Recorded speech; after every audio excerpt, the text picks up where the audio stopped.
하나님 말씀은 신명기 27장 1절에서 26절까지 말씀입니다. 모세와 이스라엘 장로들이 백성에게 명령하여 이르되, 내가 오늘 너희에게 명령하는 이 명령을 너희는 다 지킬지니라. 너희가 요단을 건너 내 하나님 여호와께서 네게 주시는 땅에 들어가는 날에 큰 돌들을 세우고 석회를 바르라.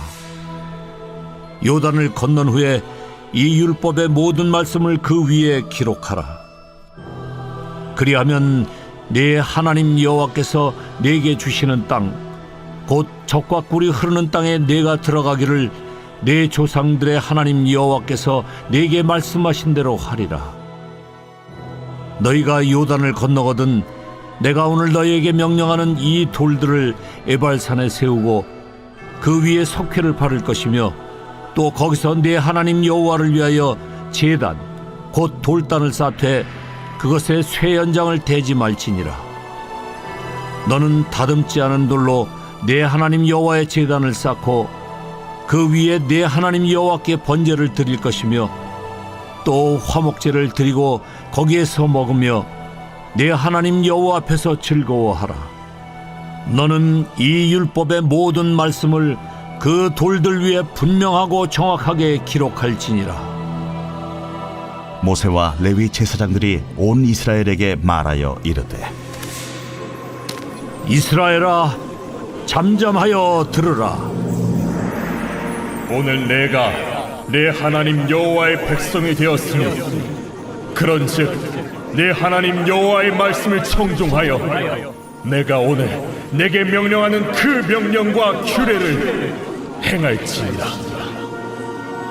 모세가 그날 백성에게 명령하여 이르되, 너희가 요단을 건넌 후에 시므온과 레위와 유다와 이사갈과 요셉과 베냐민은 백성을 축복하기 위하여 그리심산에 서고, 루벤과 갓과 아셀과 수불론과 단과 납달리는 저주하기 위하여 에발산에 서고, 레위 사람은 큰 소리로 이스라엘 모든 사람에게 말하여 이르기를, 장색의 손으로 조각하였거나 부어 만든 우상은 여호와께 가증하니 그것을 만들어 은밀히 세우는 자는 저주를 받을 것이라 할 것이요, 모든 백성은 응답하여 말하되 아멘 할지니라. 그의 부모를 경홀히 여기는 자는 저주를 받을 것이라 할 것이요, 모든 백성은 아멘 할지니라. 그의 이웃의 경계표를 옮기는 자는 저주를 받을 것이라 할 것이요, 모든 백성은 아멘 할지니라. 맹인에게 길을 잃게 하는 자는 저주를 받을 것이라 할 것이요, 모든 백성은 아멘 할지니라. 객이나 고아나 과부의 송사를 억울하게 하는 자는 저주를 받을 것이라 할 것이요, 모든 백성은 아멘 할지니라. 그의 아버지의 아내와 동침하는 자는 그의 아버지의 하체를 드러냈으니 저주를 받을 것이라 할 것이요, 모든 백성은 아멘 할지니라. 짐승과 교합하는 모든 자는 저주를 받을 것이라 할 것이요, 모든 백성은 아멘 할지니라. 그의 자매 곧 그의 아버지의 딸이나 어머니의 딸과 동침하는 자는 저주를 받을 것이라 할 것이요, 모든 백성은 아멘 할지니라.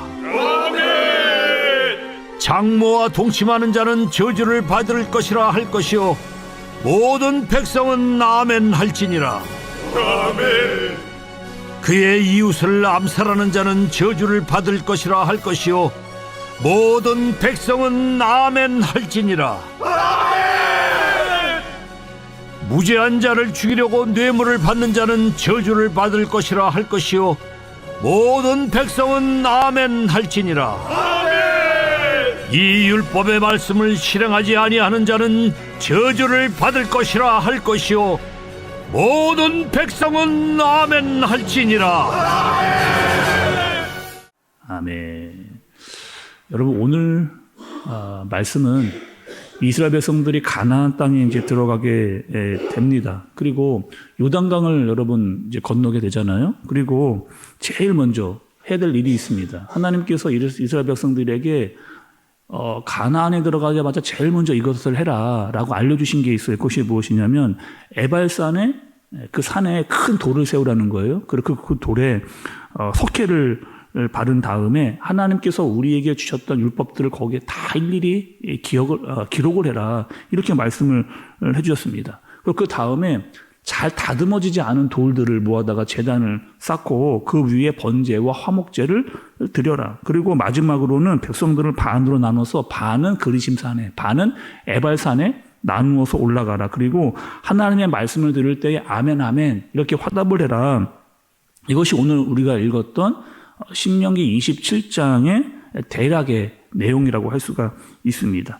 근데 여러분 우리가 말씀을 읽으면서 좀 궁금한 게 이제 생기는 건데 어떤 궁금한 점이 생기느냐? 하나님께서 요단강을 건너자마자 이것을 해라라고 이야기를 그렇게 하셨습니다. 그러면 강을 건너자마자 요단강을 건너자마자의 지역은 여러분 어디냐면 길갈이었습니다. 그러면 길갈에서 바로 큰 돌을 세우고 거기다가 석회를 바르고 기록을 해야 되는 거 여러분 아니에요? 아니면은 적어도 우리가 봤던 대로 여리고성을 무너뜨린 다음에 그때 하는 것도 초창기에 그렇게 하는 겁니다. 그런데 우리가 여러분 봤던 대로 가나안의 아주 깊은 곳까지 들어가게 된 거죠. 여러분 사실 우리가 봤던 이 말씀, 우리가 살폈던 말씀입니다. 어디서 봤느냐? 여호수아서 8장의 말씀을 우리가 봤을 때 거기에 나왔던 말씀이 바로 이 말씀인 거죠. 그러니까 이스라엘이 가나안에 들어와서 첫 번째 지역이었던 요단강을 건너서 길갈이 하거나 아니면 여리고성을 무너뜨린 다음에 그 다음에 하지 않고 굉장히 이스라엘이 가나안에 깊숙하게 들어왔을 때 지금 이 일을 하게 되는 겁니다. 그러면 왜 그러면 들어오자마자 하지 않고 하나님 바로 하라고 했는데 그만큼 더 오랜 시간을 두고 왜 하게 됐을까라고 하는 의문이 우리에게 좀 생겨나야 되는 겁니다. 하나님은 왜 그렇게 하셨을까요, 여러분? 이스라엘 백성들에게 바로 하지 않고 굉장히 시간의 차이를 두고 그렇게 했을까요? 이스라엘이 가나안 땅에 들어왔습니다. 점점점 많은 싸움을 하게 돼요. 그리고 싸움을 할 때마다 전쟁에서 이기는 경험을 이스라엘 백성들이 하게 되는 겁니다. 점점점 전쟁에서 이기다 보니까 이스라엘 사람들이 어떤 생각에 빠지느냐? 우리가 잘하고 있구나.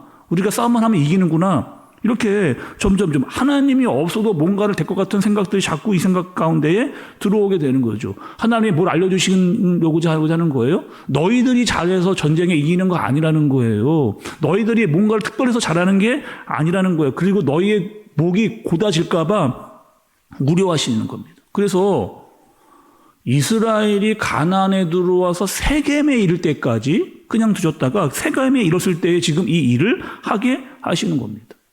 여러분, 이 세겜의 의미가 있어요. 어떤 의미가 있을까요? 왜 우리가 사실은 여호수아서 8장의 말씀을 들었을 때 거기서 언급되었던 내용이 오늘 본문에 등장을 하는데 여러분 이 내용이죠. 하나님께서 아브라함에게 너 떠나라 얘기했습니다. 갈대야 우르에 있다가 너 떠나라. 내가 지시할 땅으로 가라. 라고 해서 하나님이 지시한 땅으로 오다 보니까 가나안 땅에 어디에 도착을 했느냐? 세겜 땅에 도착을 그렇게 했던 거예요. 그래서 거기서 제단을 쌓고 거기서 예배를 드렸습니다. 그러니까 하나님께서 뭘 이야기를 해주시는 거예요? 이스라엘 백성들 너희들 잘 보라는 거예요. 너희들 어떻게 여기까지 왔느냐? 너희들이 원주민을 밀어내고 싸우고 전쟁에서 여기까지 왔는데 가나안 사람들 보통 사람들 아니었잖아요. 굉장히 기고리장대하고 싸움을 잘하는 그런 민족이었습니다. 우상도 들듯이랬던 곳이 바로 그 가나안 땅이었어요. 근데 그 모든 것들 다 상관없다는 거예요. 누가 너희를 여기까지 인도했느냐? 하나님의 말씀에 순종해서 여기까지 너희가 어떻게 왔느냐? 그것은 전적으로 하나님께서 너희와 함께 하셨기 때문에 여기까지 온 것이다. 하나님의 말씀을 듣고 왔기 때문에 여기까지 온 것이다. 그리고 너희가 와 있는 그 세겜은 어떤 곳이냐? 하나님께서 아브라함에게 갈대아 우르를 떠나서 내가 너에게 지시한 땅, 거기 그 세겜까지 하나님께서 아브라함과 약속했던 그 땅에 너희가 지금 도착했다는 거예요. 그 사실을 너희가 분명히 알라는 겁니다. 잊지 말라는 겁니다. 그리고 그 세겜의 땅에서 뭐 하라는 거예요 지금? 그래, 그럼 다시 너희에게 그 언약을 줄 테니까 그 언약을 그 돌판에 세워라. 너희에게 준 율법들을 다 기록을 해라. 너희와 했던 언약을 다시 내가 갱신하겠다. 이것을 이야기해 해주시는 겁니다. 아니 그러면 왜 또 하필이면 에발산인 거예요? 이왕이면은 그리심산 좋잖아요. 하나님이 축복해 주신다고 했던 그 축복의 땅이었던 그 그리심산에다가 이 돌들을 세우는데 왜 하필이면 에발산에다가 그것들을 기록하게 하는가? 4절의 말씀을 한번 보세요, 여러분. 너희가 요단을 건너거든 내가 오늘 너희에게 명령하는 이 돌들을 에발산에 세우고 그 위에 석계를 바를 것이며 이렇게 이야기합니다. 아니 왜 하필 왜 에발산에다가 하나님 그 저주의 산이라고 했던 그 산에다가 그 돌에다가 기록을 해라고 이야기를 여러분 했을까? 이스라엘이 전적이 있어요. 어떤 전적이 있습니까, 여러분? 광야에서 하나님께서 먹이고 입히고 또 뭐 하는 거예요? 만나를 내리고 불기둥 구름기둥으로 인도해서 바로 가나안 땅까지 바로 왔습니다. 근데 어떻게 했어요? 그들이 하나님을 믿지 못하고 가나안 땅에 들어오지를 못했습니다. 그러했던 전적이 여러분 있잖아요. 실패했던 그 아픈 기억이 있잖아요. 예를 들면 여러분 이런 경우입니다. 부모님들이 아이들에게 이렇게 얘기할 때가 있잖아요.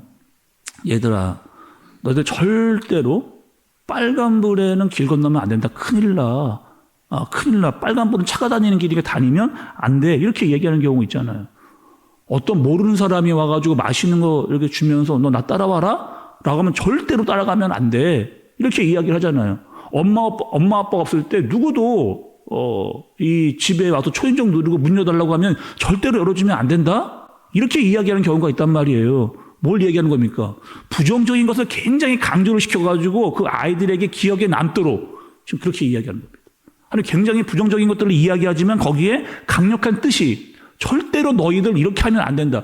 이스라엘 백성들아 너희는 이렇게 하면 절대로 안 돼. 그러면 너희 망하게 되는 거야. 너희 저주를 받게 될 거야. 라고 그렇게 이야기해 주시는 거예요. 그러니 너희는 그 길로 가면 안 된다. 라고 그렇게 이야기를 해주면서 12가지의 선언을 쫙 뒷부분에 여러분 아멘 아멘 이렇게 나왔잖아요. 12가지 부정적인 것들을 쫙 이야기를 해주시는 겁니다. 대략의 내용은 이래요. 이웃에게 함부로 하지 말라는 거예요. 고와 과부를 그 재판에 대해서 억울하게 하지 말라는 거예요. 성적인 문제에 너희 빠지지 말라는 거예요. 이런 내용들을 쫙 이야기를 이스라엘 백성들에게 지금 해주시는 겁니다. 적어도 너희들은 하나님 백성 아니냐. 적어도 너희는 하나님의 사람들 아니냐. 너희는 하나님의 형상으로 지음받은 받은 사람들 아니냐. 적어도 이 정도의 정의와 공의를 지키고 잘못된 도덕에 빠지지 않도록. 세상 사람들은 잘못된 길에 빠지고 여러분 우리가 읽었던 신명기 20절 후반부를 보세요. 이거 도대체 할 수 있는 일입니까? 도대체 할 수 없는 그러니까 짐승과 같은 일들 너희는 그런 거 하면 안 된다 라고 하나님께서 알려주시는 겁니다. 지금 이스라엘이 들어가서 살아야 될 곳은 가나안이에요. 여러분 우리도요 가나안 같은 세상에 살잖아요. 죄는 이런 겁니다. 여러분 죄는요 죄를 짓지 않으려고 해도 저절로 지겨지는 게 여러분 죄예요. 자꾸 죄가 있잖아요. 세상에 살면서 이렇게 눈과 우리의 귀로 자꾸 들어옵니다. 마음가운데 자꾸 쌓여요. 그래서 우리가 노력하지 않아도 죄가 쌓입니다. 그런데 거룩하기 위해서는 말씀으로 살기 위해서는 어떻게 애를 써야 됩니다. 노력을 해야 되고 마음을 다잡아야 되고 때로는 손해를 보는 일이 있는데 그 어려움도 이겨내야 우리가 거룩하고 정결하게 살 수 있게 되어지는 거예요. 여러분 세상에서 아무것도 안 하고 그냥 보고 듣고만 해보세요. 아무것도 하지 않고 어떻게 될까요? 죄에 빠질 경우가 많을까요? 거룩하게 살게 될 확률에 빠지기 쉬울까요? 가만히 아무것도 안 하고 있으면 우리는 저절로 어떻게 하는 거예요? 죄에 빠져들기가 쉬운 거예요. 그러다 보면 너와 공동체는 죄로 말미암아 망하게 된다라고 하는 사실을 하나님께서 어디서? 에발산에서 부정적인 것을 강조하면서 절대로 너희는 그렇게 하면 안 된다라고 이야기를 해주시면서 다시 너희와 내가 언약을 맺자 이렇게 이야기를 해주신 겁니다. 절대로 너희는 저주의 길로 가면 안 된다. 너에게 정말 복과 생명의 길로 가야 된다라고 하나님이 알려주시는 거. 이것이 바로 아버지의 마음인 거죠. 그 하나님 아버지의 마음 여전합니다. 우리에게 이야기하세요. 어떻게 하라는 거예요? 죄의 길로 세상의 악한 길로 빠지지 말아라. 안일하게 그냥 아무것도 하지 않으면서 있지 말아라. 거룩하기 위해 정결하기 위해 몸부림쳐라. 죄와 싸우라. 그리고 축복의 길로 가라. 그 하나님의 아버지의 마음을 알고 이 땅을 살아가는 저와 여러분들 되어지시기를 예수님의 이름으로 축복합니다. 기도하겠습니다. 하나님 아버지, 하나님께서 이렇게까지 구체적으로 이스라엘 백성들에게 거룩하게 살아야 한다고 하는 것을 알려주고 계십니다. 다시 언약을 갱신하게 하여 주시고 또 가나안 깊숙이 들어와서 깨닫게 하셨습니다. 하나님, 우리도 이 세상에 삽니다. 세상 깊숙이 들어와 살고 있습니다. 죄에 대하여 싸우며 죄에 빠지지 않도록 주님께서 인도하여 주옵소서. 순종의 마음으로 믿음으로 말미암아 주님을 더욱더 의지하며 살아갈 수 있도록 주님께서 역사하여 주옵소서. 하나님, 귀한 감사의 예물 마음을 담아 주님께 올려드립니다. 이 예물 마음과 함께 드리는 이 마음 정성 주님께서 받으시고 은혜와 능력을 더하여 주옵소서. 예수님의 이름으로 기도드리옵나이다. 아멘.